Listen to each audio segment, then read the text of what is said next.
Welcome to the speaker series on a shot glass of recovery. Yeah.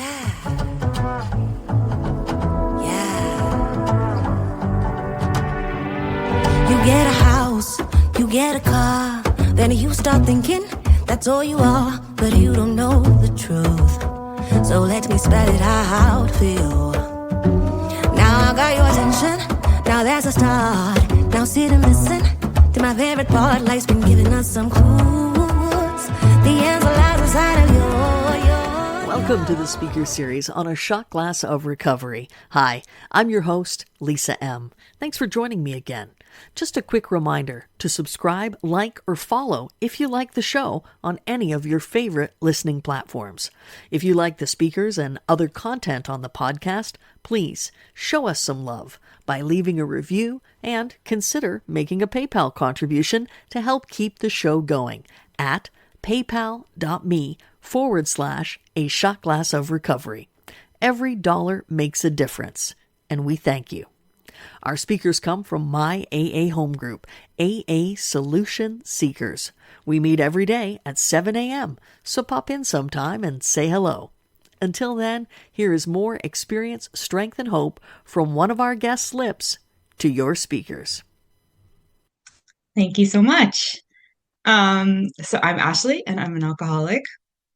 I am from the St. Clements group, which has been my home group for the entirety of my sobriety. Aside from, I think, a year when I tried out another one when I got disgruntled at a business meeting. But I came back home. It's where I belong. So yeah, I think having a home group is really important. Let's see. So my connection to this group is that Lisa M is my wife. So don't hold it against me, okay? And we're kind of opposites. So she's like very gregarious and talky, and like she always knows what to say, and I'm like quiet and awkward and like kind of the opposite of her. So speaking is not necessarily my favorite thing to do. However, it is important for me to do because it takes me out of my comfort zone and it helps me grow. Um, when I first came to the program, I probably didn't share even in a discussion meeting for the first year just because I was too nervous. So kind of like slowly, if you're that person, if you're that nervous, kind of awkward feeling introvert person that's like afraid to share, um, don't worry, little by little, you can kind of like grow into it like I have. So I will start at the beginning, um, which will be uh, probably the first time that I realized maybe, like in hindsight, of course, like maybe I had alcoholism, essentially. So it would have been when I was, I don't know, about like 8 years old, probably. I remember wanting something that my friend had. It was this, they called it a yo-yo ball. Anyone that's around my age might know what that is. Anyway, it's a yo-yo, but it's a ball on a string. So you didn't have to have any skill, whatever, to make the yo-yo work. It was just like this automatic yo-yo. Anyway, I wanted it really badly. And my mom wouldn't buy it for me. So I stole it from my friend. Right? I mean, like that makes sense. And then I told my mom a story about it. Oh, I just found it on the ground in the schoolyard, right? So I guess back then I was seeking like outside things to make myself feel better. Um, because even at that young age, I felt like I just was out of control and I just didn't feel right. I didn't feel whole. I couldn't manage any of my emotions. I also had my first panic attack when I was 8 years old, which is crazy. Um, it took place in the principal's office. Another time that I had lied about something, this time something quite serious, and the principal was kind of grilling me about it. And I remember my heart started to beat really, really fast, and I was just sitting in this chair. And I remember feeling this liquid coming out of my underarms that had never happened before from just sitting in a chair. And in hindsight, I can say that might have been my first panic attack, and many more to come later. later on. So yeah, at a very young age, I just always felt like ill at ease, a lot of negative emotions I didn't know how to deal with, and thinking that there was something wrong with me. Thinking like, this isn't right. What's wrong with me? Everyone else seems to have, like all the other kids seem to be happy, and I just don't feel happy. When I was 10, I asked my mom to take me to the doctor because I told her like something's wrong with my head, not like my thinking. Something's wrong. I don't know how I explained it at 10 years old, but I went to the doctor and he asked me a bunch of questions like, do you see things? Do you hear things? Like these really kind of extreme questions. And I remember answering negative to all of them. And then he's like, oh, you're fine. And then I remember on the way home, I was like, no, I'm not fine. Something's wrong with me. So I always had that feeling like I didn't belong. And yeah, just kind of like not liking life and not knowing how to deal with life. So skipping over to my first drink, so I grew up in a home where like no one really drank. My dad had a six pack of beer that would stay in the fridge for like an entire year, and he'd drink one at each holiday. And then my mom didn't drink at all. So I had no kind of like exposure to alcohol. Um, I remember at school, like they would bring people in to talk about the terrible effects of alcohol and drugs. And I remember thinking, God, why would anyone want to do that? It sounds terrible. Um, and then, of course, I had my first drink and realized, oh, this is why people do that. Okay. I was 16 years old. It was New Year's Eve. My best friend at the time, her older sibling had got us a large bottle of champagne to drink. And I think we were all pretty novices, like novice in drinking. So we each poured ourselves like a small glass. There was four of us. We each poured ourselves a small glass. Everyone had the one glass. And after that, feeling that effect of like everything just kind of calmed down in my nervous system and I just felt like okay. I drank the rest of the bottle. Everyone else stuck with their one glass and I just consumed the rest of it in the corner. And at first it was amazing. Like I thought, wow, like I feel calm, I feel at peace, I feel happy, I feel funny, I feel pretty, I feel like all of these great things are happening. This is hilarious. I was having so much fun. And then of course the next morning came and I was like, my dad picked me up from this party at 7 in the morning. When I called him, I was like, I don't feel well. He came and picked me up. He held my hair back when I puked. He was so sweet and so kind. Unfortunately, not knowing that this would become a terrible pattern. But and of course I said I'm not gonna do it again. Like, why would I do that again? It was good, but then it was really, really bad. Um, and at the time I didn't really have a lot of uh like options to get alcohol. So I can't even remember when is the next time that I drank. Maybe it was like 6 months later. I'm not sure. I just didn't have access. And because the experience kind of ended badly, I wasn't necessarily like raring to go for the second time. But I guess whenever the next time I drank, I didn't drink quite as much, so I didn't get sick. And I was like, oh, okay. So I can do this without getting sick and still have like the same effect of that ease and comfort that comes at once, right? That instant sort of, I guess, stress reliever or whatever you want to call it. And also at the time, being a teenager, a lot of it is like a lot of people are drinking and partying, and it's fun, and it's just the way that you socialize with people. So that was a big part of it too. But I think I was getting that added sort of like, this is fixing me. This is becoming like a medicine for me. And I don't think my friends are having that same experience.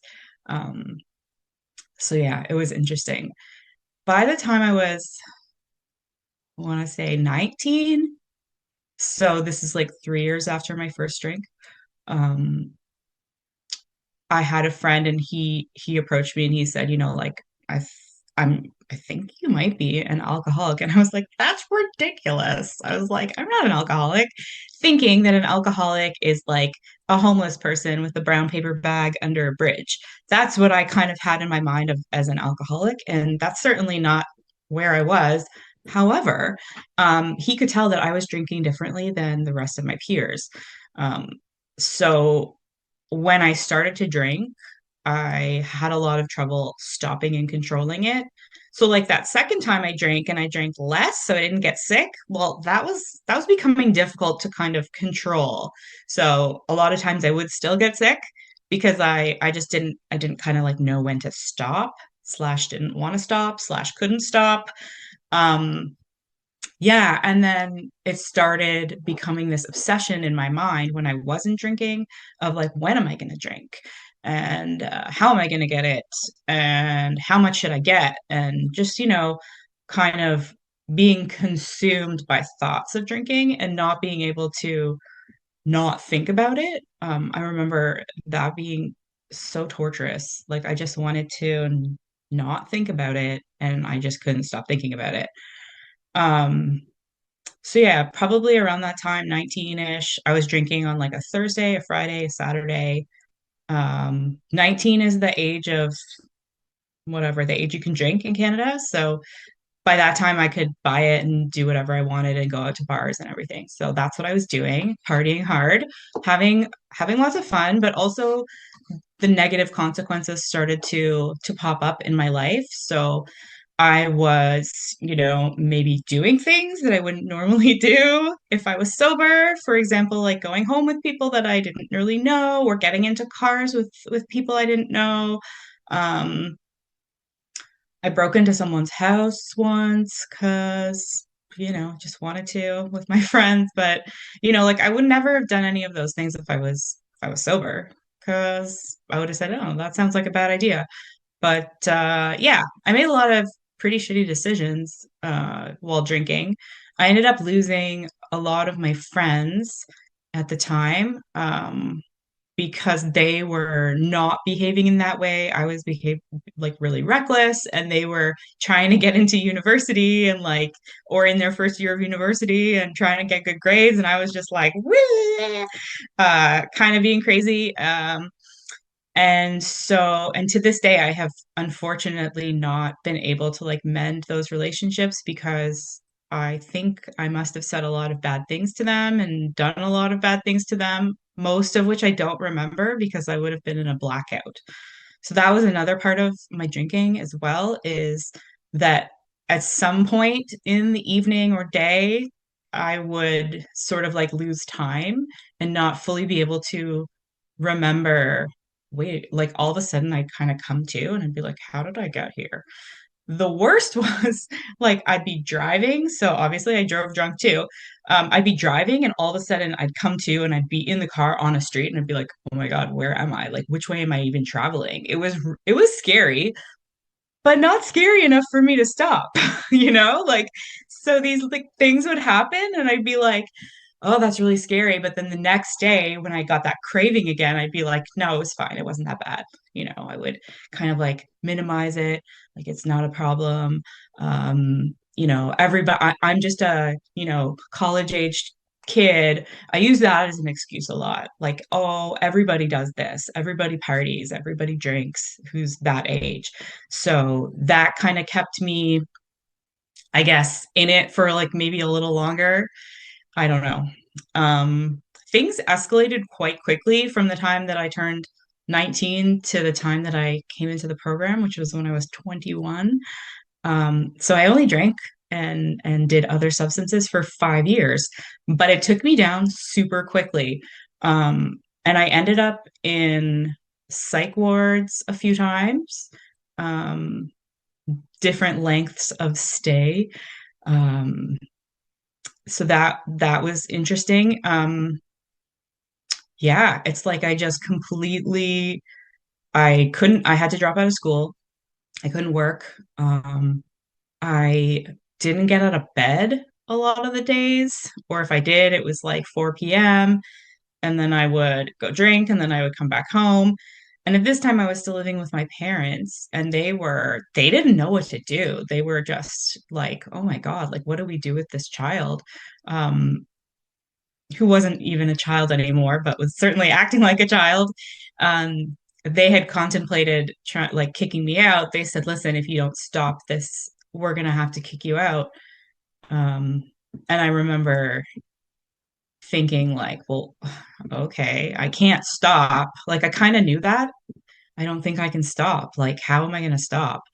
I also got really hopeless and very like suicidal also. Like, what's the point of life? And I think part of that is being young and not having the foresight to see that things can get better, not having the life experience to see that like you can overcome things and that it doesn't always stay bad. But yeah, I was like just so suicidal. It was terrible. Um, so yeah, they threatened to kick me out, and I met them where they were at, and I said, "Okay, I'll go." And this is 2004 at the time, and so online dating was like a newer thing. But I had been online in some dating site. I don't even remember what it's called, and I had met somebody, and so the timing was right. I had a place to go. The place was across the country to Vancouver. So if you know where Toronto is, that's like near New York, and Vancouver is near Seattle. So it's kind of far. Um, so I just went there because I thought, okay, yeah, that'll like solve my problems. You know, this person says that they love me. I think I love them. Uh, and this will get my parents off my back and everything's going to be great. So yeah, I cashed out the uh were they called GICs? Anyway, it's like an investment product that you can put money into. And if you cash it out, you actually get penalized. But I cashed it out anyway because, whatever. I think it was like $10,000 back in 2004. So it was like a good amount of money. And of course, squandered all of it in 3 months. And the rent was only like $700 a month. So I don't know what I did with the rest of the money. But well, I do. I do know what I did. Um, and so the person that I went to live with was actually a um, in NA, Narcotics Anonymous, and said that they had been clean for 7 months. And I didn't really know like what that meant. So I was like, oh, they're clean. It's fine now. The problem is over. And not understanding what that really meant. So I went to go live with her, and she was sober. And anyway, it just got weird. Things got crazy as they did. Um, I couldn't live there. Like I wanted to live there so badly, but she couldn't have me live there. She said I was too much. So she sent me back home. And then 2 weeks later, she said, no, I made a mistake. You should come back. And so I came back. I just kind of like I didn't know what to do. I was just wanting someone to love me and take care of me. So I was just gonna do whatever this person said. Anyway, and then finally I realized this is just a bad idea in general. Getting drunk a lot, doing a lot of other outside issues, and things just, escalating, progressing, right? So now we're at the part where I realize this is a problem, and I think the problem is me, and I think that I need to, stop doing this, but I don't know how. So my parents sent me to a therapist and an addiction therapist, and he had me do this test. It was like many, many questions, not just like the 20 questions. There was like 300 questions on this questionnaire. I don't know where he got it from. But anyway, after I completed it, he said, yeah, okay, so you passed. You definitely are an alcoholic or an addict or whatever you want to call it. And yeah, we think that you should go to treatment. And we have this really great 12-step based treatment program that we can send you to. And I remember like feeling relief, but also feeling terrified. And I was like, no, I'm not going to go to treatment. That sounds really like extreme. I don't need to do that. I'm not that bad. But then if I actually like took an honest look at my life at that moment, yeah, I was that bad. I really was. So anyway, he said, okay, well, if you're not going to go to treatment, why don't you just try like stopping? I'd never even thought of that before, like to actually just try stopping. Um, and he's like, and you can go to these things called AA meetings and see how it goes for a little while, and we'll reassess, you know? Well, I said, no, I'm too afraid to go to these AA meetings because I was like really, really shy at that point. Especially if I was had to be sober going to them. I was like, no, that's not going to happen. I'm not going to these meetings with these people. Um, so I was basically just trying to white knuckle it. And I think like most of the time I'd get to like 5 days, 6 days, 7 days, and then I would just crack and be like, I can't do this anymore. I need to not be, living in reality. Um, I want to be somewhere else in my head, basically. So it didn't work out very well. And when I went back to him a couple months later, I told him, you know what? Yeah, like this is literal hell. Knowing I have a problem, knowing I should stop, trying to stop and not being able to. Terrible, just terrible. Um, so I said, yeah, I'm ready. I think I'm ready to go to this treatment thing, but like I have to go right now because I feel like this is a really small window and then I'm gonna change my mind. I said, like tomorrow I could wake up and be like, oh, it wasn't that bad.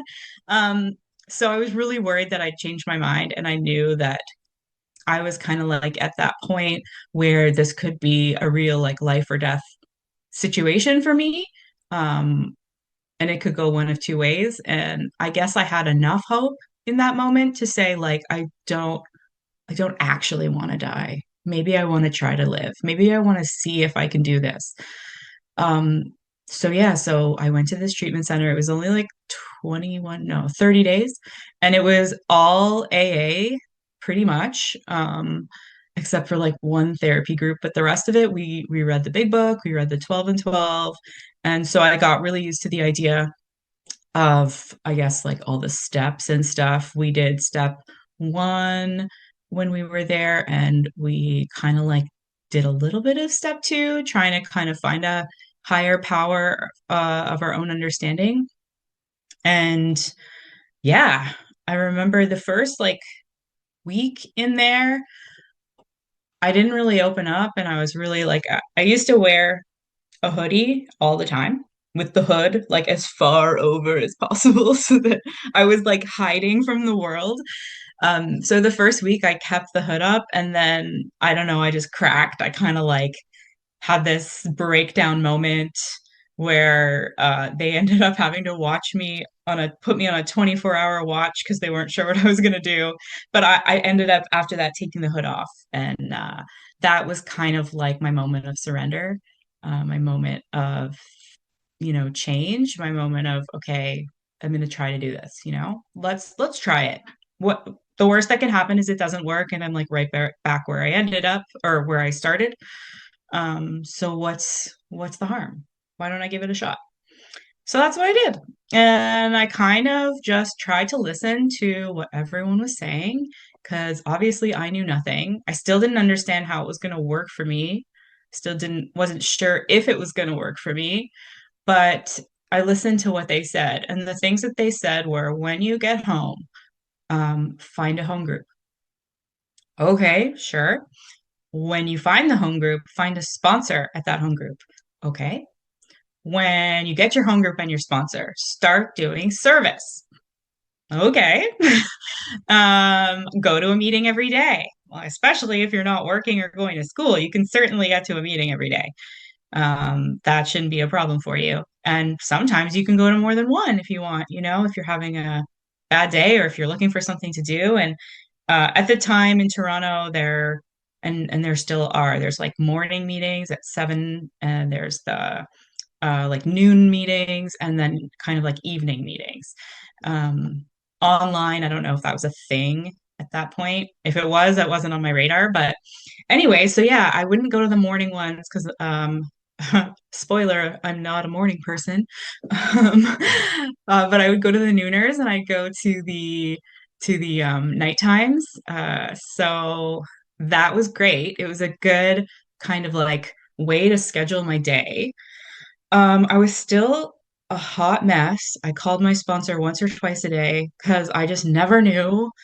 I was like, my emotions were just like exploding out of me at all times. I was like always anxious, always angry, always like crying, always, I was just, I couldn't like, I had no peace whatsoever. So I was always calling her. I also didn't know like what kind of decisions I should make about this or that. Um, and you have to remember at that point I was 21, so also like young and not really knowing what to do. And I would say like a very naive and young 21. I know some people that are 21 that have like two kids, and I was like, yeah, that wasn't me at 21. I was like very much still a child.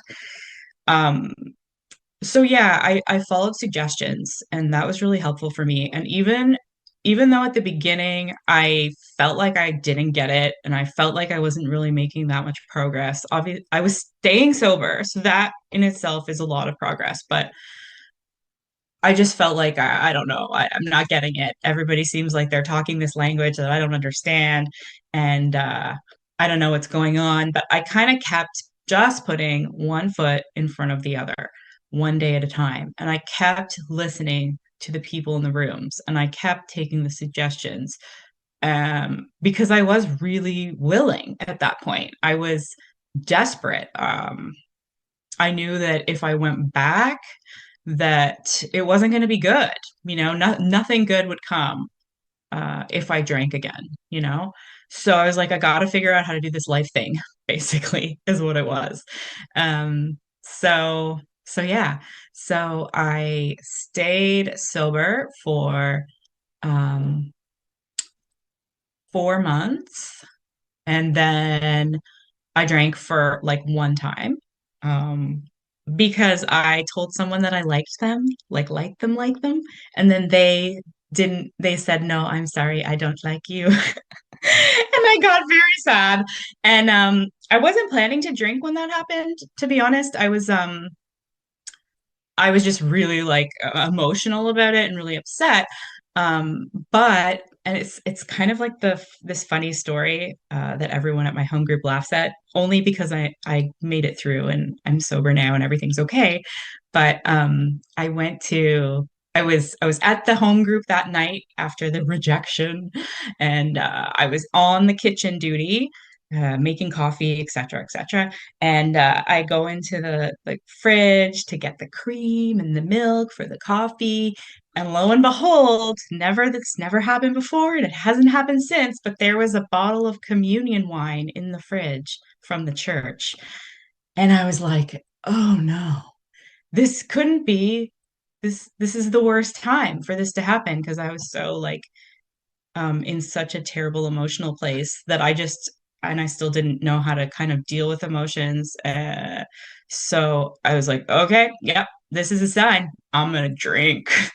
I remember I went out to see my sponsor in like the main room, and I was like, there's a bottle of wine in the fridge. What do I do? She's like, just sit here, sit beside me, take a seat. Someone else can do the kitchen. I was like, no, and then I ran away. So dramatic, so very dramatic. And I scooped the bottle of wine. I went in the back of the church and I sat behind a dumpster and I drank the entire thing in like 5 minutes. And then I was like, oh shit, why'd I do that? Very impulsive, very like not really thinking about the consequences. Um, so anyway, I went back into the meeting because it was February in Canada, and I remembered that my coat and my purse were still in the meeting. Didn't think that through. Again, the impulsivity of that, not really thinking it to the end.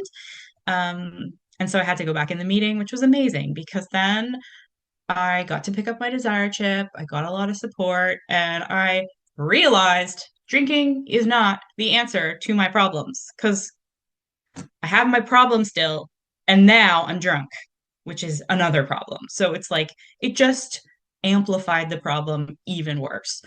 And after that, I stayed sober for 7 years, which was amazing.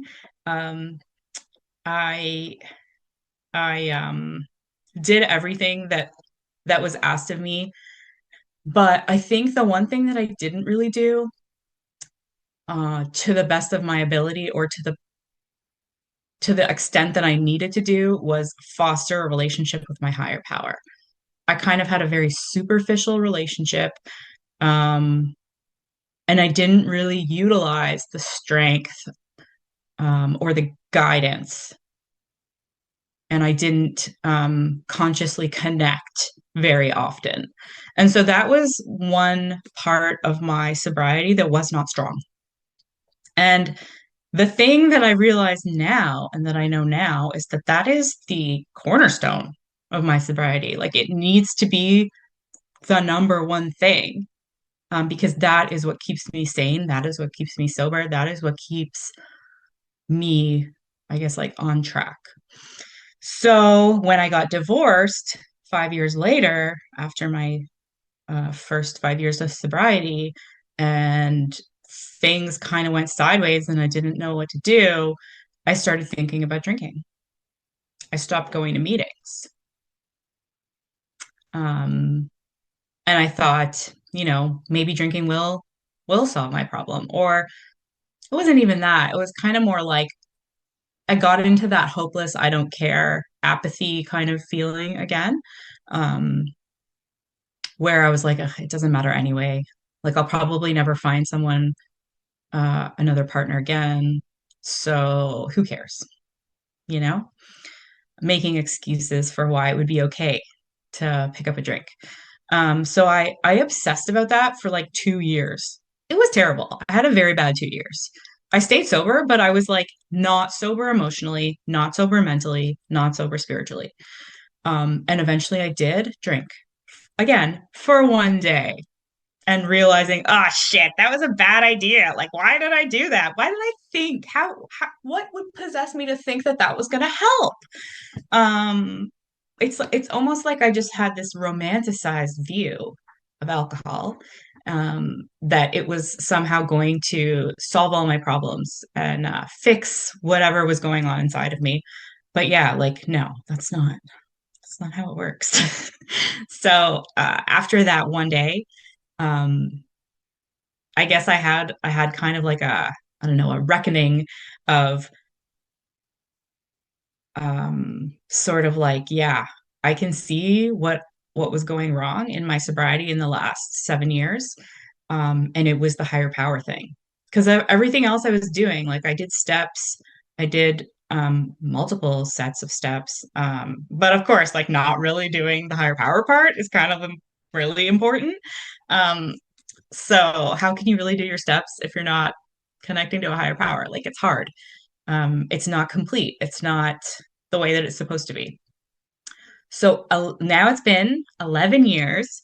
So 11 years ago, um, I decided, okay, like, do I want to be on this roller coaster for the rest of my life? Do I want to be like up and down and up and down and over here and over there and drinking and not drinking and thinking about drinking and thinking about dying and, just kind of like feeling crappy and not feeling peaceful, not feeling content, not feeling grounded? No, I don't. This is stupid. I hate it. Um, so someone said to me, and I won't forget it because I don't even remember who said it, but I remember what they said. They said, because I was having a lot of problem like believing in a higher power. Like, yeah, I know there's something, but like, what is it? And how do I know it's real? And how do I know it's going to help me? And just really like trying to question it and intellectualize it and understand it. So the person said something like, well, why don't you just like pretend that you believe? Pretend you believe. Act as if you believe. I was like, oh, but I don't believe. So how's that going to work? I was very like snappy back to them. But I tried it because I was desperate again at that point, right? Desperation is a really cool thing because you're kind of willing to do stuff that you wouldn't normally do to get better, which is cool. That's why we all kind of need to get to that point, right? Or else we wouldn't do it. Um, what have I done? Have I done something on the screen? Okay, sorry. Um, I also love this saying, like, it's like you have a choice between two things. One of them is um, alcoholic death, and the other one is spiritual life. right? But then like I would ask, or an alcoholic would ask, well, how bad is the alcoholic death? Like how long will it take? How much will I suffer? It's like we really don't want to grab on to the spiritual tools, the spiritual life. It's like I don't know what that is, but anyway, I love that saying because it's so true.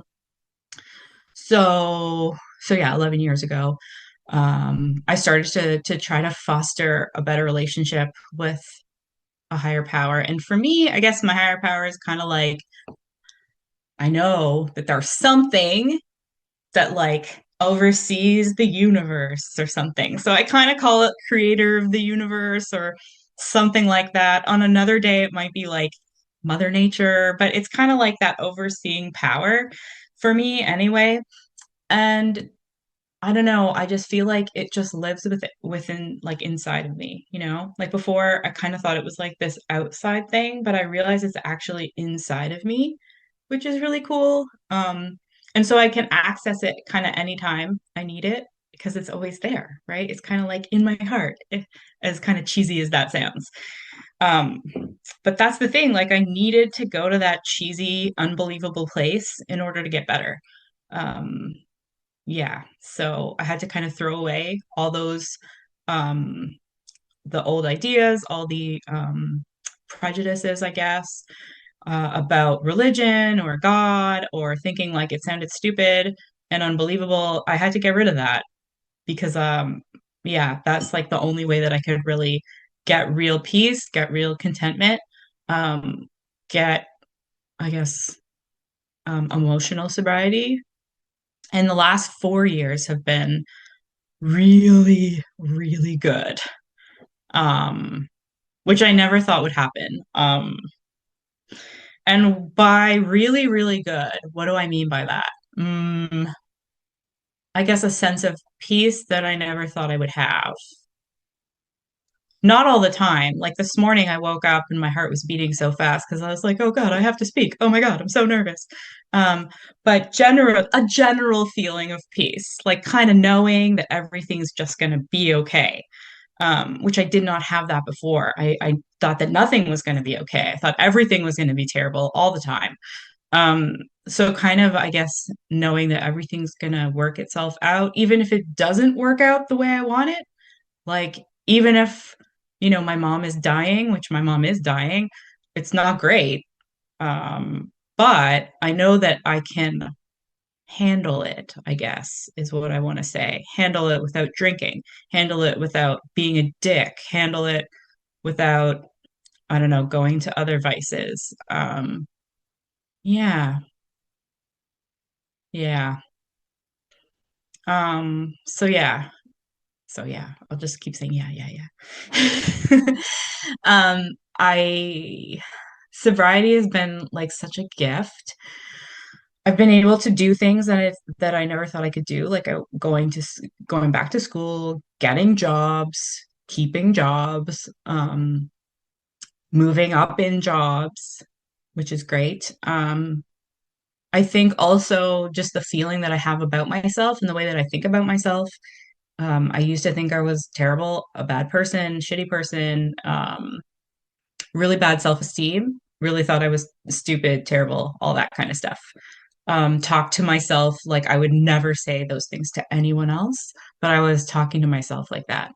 Um, and so I've been able to kind of repair my relationship with myself, which has been really great. I know like a lot of, I don't know about guys, but like I know women, like we can be really, really mean to ourselves. I'm sure men can too. But yeah, like being able to love myself and actually mean it and feel that and care for myself, being able to repair like relationships with my family. Um, I used to have a really bad relationship with my mom. I hated her. Um, we would just like scream at each other all the time, and I always thought it was all her. But then when I got sober and I started kind of acting right, she started acting a little bit better too. And I was able to set boundaries with her, so our conversations are no longer than 15 minutes on the phone anymore. And she's cool with it. I kind of just sat her down. I was like, Mom, like I love you. I want to talk to you, but I can't do these like marathon conversations on the phone. I just can't. And she was like, "Oh, why not?" And I was like, "I just can't. Can you?" And she's like, "Okay." And at first it was really hard for her. And I'd be like, "Okay, I've got to go now, Mom." And then I hang up the phone. And same with visits, 2 hour visits. That's it. Because things might get weird. And I don't want to be in that position where I do something that I don't necessarily want to say or do. So I put parameters around certain relationships because of that. I've been able to repair the relationship with my sister. She's 6 years younger than me. So when I was in the prime of my drinking, she was like 12 years old, 13 years old, 14 years old. And sometimes I would bring her into these terrible situations, and she got really scared and she hated me for a really long time. So I had to, through being sober, I had to prove to her, through my actions, kind of like living amends, that I wasn't going to do things to put her in danger anymore, and that I was going to be a trustworthy person that she could feel comfortable around. So yeah, so much of the repairing of the relationships has been the living amends type, not just the "I'm sorry I did that. I'm not going to do that anymore." It's like, okay, great, nice words, but how are you actually behaving? So um yeah, it's all a work in progress, right? And when I make mistakes, I try to, talk to my sponsor and figure out like what went wrong and how can I try to not do that again. Because I don't want to be like that. That just makes me feel even worse about myself. And I've built up such a good relationship with like how I feel about me and other people that I don't want to mess that up. Right. So continually learning is amazing. And yeah, I don't think I have anything else to say other than thank you. And I don't know how you guys deal with Lisa every day in the morning so early. She talks so much in the morning. I'm like, oh my God, can you shh. I'm still asleep. Anyway, love you all, even though I don't know most of you. But yeah, if you're freaking out and you're wondering like, how am I going to do this sobriety thing? Don't worry. It's like you're just doing it a moment at a time, right? Like we're just doing it right now. Just right now. That's all we have, right? Okay, that's it. Bye. Everything you do, the answer lies inside you.